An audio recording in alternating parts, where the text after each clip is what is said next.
I have a name of God for you from the September 21st reading in the One Year Bible New Living Translation, and I'm taking it from Isaiah 37, verse 32, and I'm using some artistic liberties here, but just bear with me on this short meditation. I think you'll enjoy it.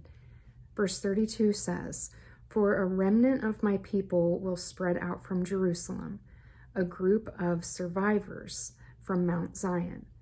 The passionate commitment of the Lord of Heaven's armies will make this happen."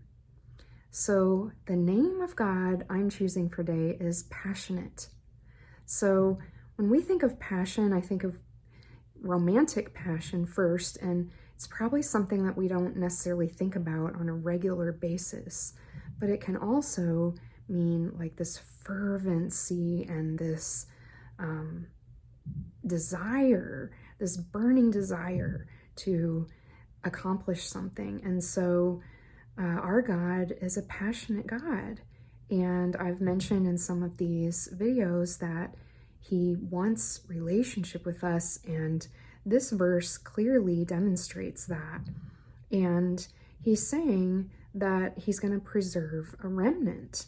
And of course, God did this. This is one of the most comforting themes in Isaiah, because Isaiah is a book of judgment against the sins that the people of Israel committed, but also a book about the promises that God has for his people.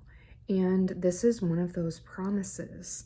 And he's saying, no matter how fierce the judgment is, and that's certainly what happened, because all the people were carried into exile and they didn't hear from a prophet for 400 years after that. But a remnant was preserved, and through that remnant, Jesus was born. And you know, I love this idea of the remnant. I love it, the idea of God being passionately committed to making it happen. Because maybe you're like me and you feel like the days are getting darker and darker, and it's harder and harder for true Christians to hold on to their faith and hold on to hope in a more pagan culture that we're living in. But there's still a remnant, and there is always going to be, as long as the earth exists. God has a plan for his people. He has a plan for you.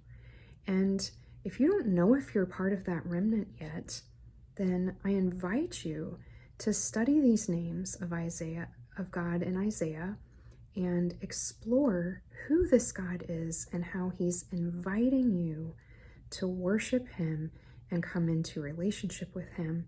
If you're already part of that remnant, then just deepen your relationship with him every single day by studying his word and thinking about it carefully and how it applies to your life through Christian meditation.